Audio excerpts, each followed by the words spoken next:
وہ سب ایک نہ ایک دن جو ہے وہ ختم ہونے والی ہے، وہ حادث ہے، اس کے اندر کبھی بقا نہیں ہوتی ہے۔ اسی طرح انسان جب دنیا میں آتا ہے اور اللہ تعالیٰ نے یوم اجل میں ان کے لیے جو وقت مقرر کر دیا تھا وہ اپنے وقت موعود پر جو ہے اپنے مالک حقیقی سے جا ملتا ہے۔ ایک ہوتا ہے تقدیر معلق اور ایک ہوتا ہے تقدیر مبروم، تقدیر مبرم۔ تو تقدیر معلق تو یہ ہے کہ مثال کے طور پر کسی شخص کی زندگی جو ہے کل ملا کر 70 سال ہے، لیکن اسی میں 50 سال میں آدمی جو ہے بیمار پڑتا ہے، پھر وہ علاج وغیرہ کراتا ہے تو وہ ٹھیک ہو جاتا ہے۔ اس کے تقدیر میں یہ لکھ دیا جاتا ہے کہ یہ بندہ 50 سال پر جو ہے بیمار پڑے گا، اور اگر یہ علاج و معالجہ کرائے گا، دوائی وغیرہ کھائے گا تو ٹھیک ہو جائے گا،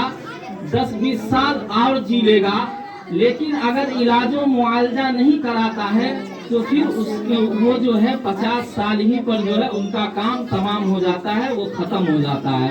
لیکن یہ تقدیر معلق ہوا، اور لیکن علاج و معالجہ کراتا ہے تو وہ صحت یاب ہو جاتا ہے، اور پھر جو ہے 20 سال تک وہ جیتا ہے، 70 سال تک جیا تو یہ تقدیر مبرم ہے۔ پھر اگر 70 سال پر اگر بیمار پڑتا ہے وہ، تو آپ کتنے ہی دوائی ان کو چلایا جائے، کتنا ہی بڑے بڑے ڈاکٹروں سے ان کو دکھایا جائے، وہاں پر کوئی دوائی کام نہیں کرتا، کیونکہ اس کا وقت مقررہ آ چکا ہے۔ اب دنیا کی کوئی بھی بڑی سی بڑی طاقت جو ہے اس کو نہیں بچا سکتی ہے۔ میرے محترم سامعین کرام،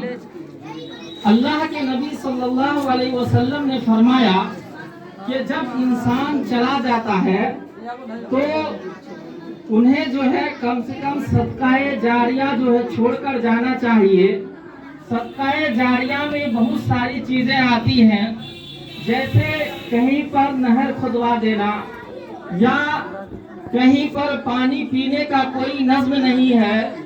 تو وہاں پر کنواں کھدوا دے، یا انسان جو ہے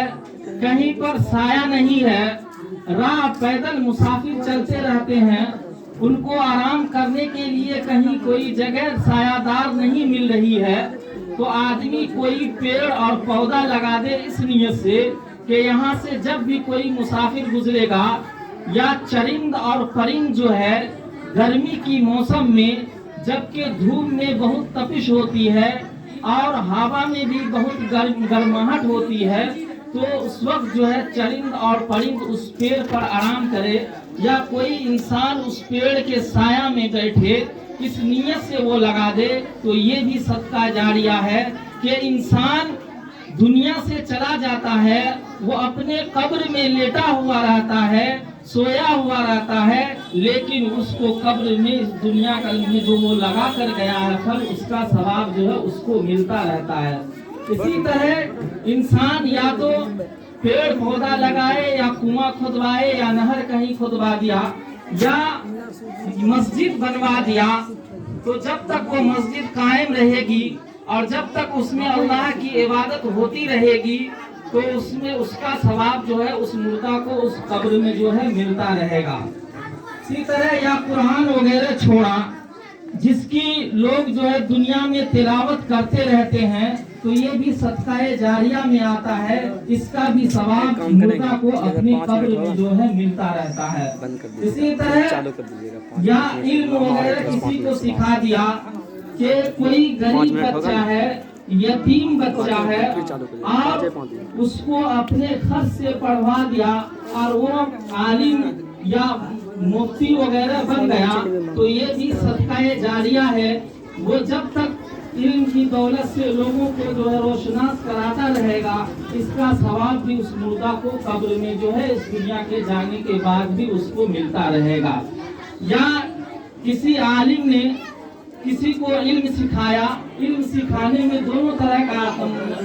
ہو سکتا ہے، یا تو کسی غریب بچے کو پڑھا دے یا کوئی عالم ہے وہ اپنے شاگرد کو دین کی تعلیم دیتا ہے تو یہ بھی صدقہ جاریہ میں آتا ہے. اس کا بھی ثواب جو ہے دنیا کے جانے کے بعد انسان کو ملتا ہے.